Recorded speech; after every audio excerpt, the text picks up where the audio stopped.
My name is Lamont Williams. This is the Austin community standing in front of the Follet Park. It's Saturday, I think it's like November 11th. And we're coming to you to talk to you about some very serious problems that we're experiencing in our neighborhood.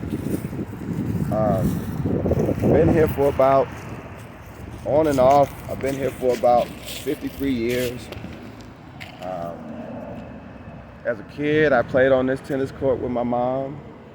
In the field house, I was on the swim team.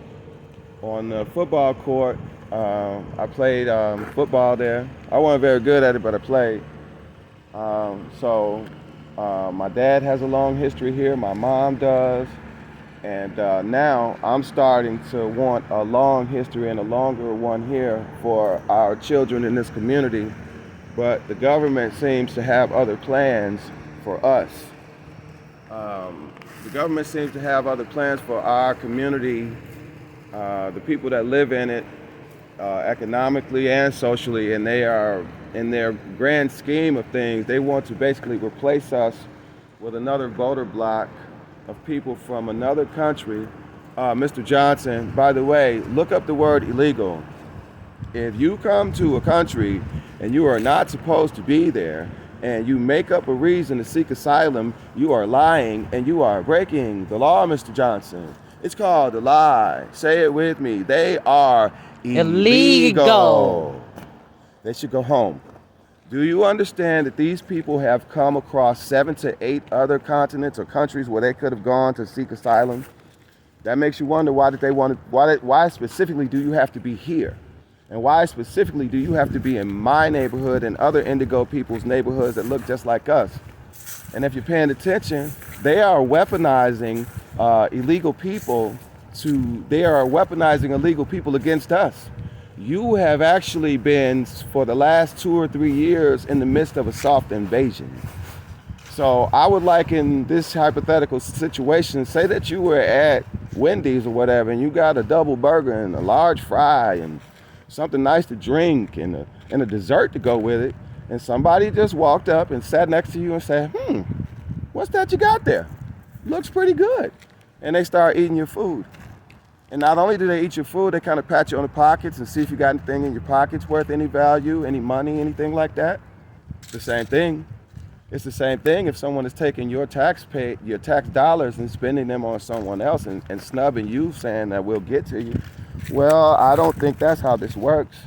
I am under the indication, and I know for a fact that I am what's referred to as an indigo person. An indigo person is a person of color.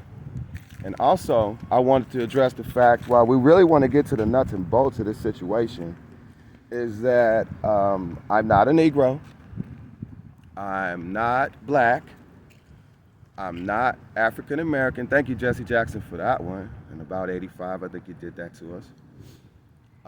I'm indigenous to this land, and I can probably go all the way back to the 1400s and more. So if that's possible, how can you say I'm from Africa?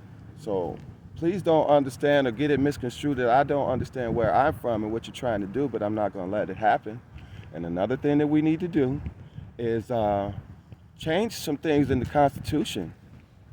I'm sure you see one man walking next to this camera, but as far as the Constitution is concerned, it takes 4 more people to make one man.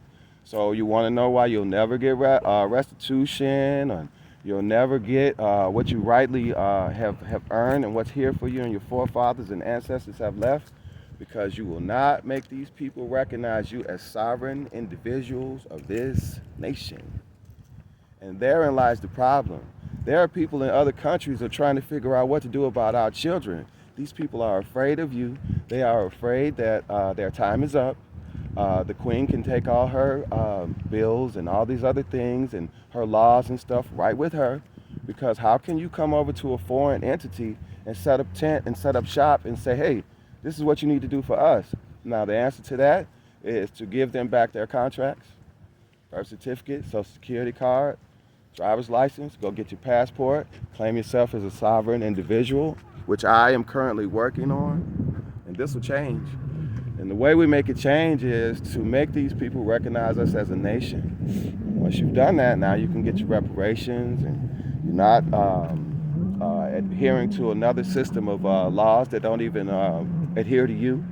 And you can live in your sovereign nation and grow your nation in your community and watch your ancestors smile because you made them proud because you did the right thing. So we have to fight for them more than we just have to take what they give us.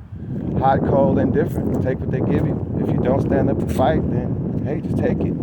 So you have to stand and fight for something, because if you don't, looks like we're falling for anything right now, and I don't like how it feels on the ground. So let's stop living on our knees and stand on our feet and fight for what's right. Period.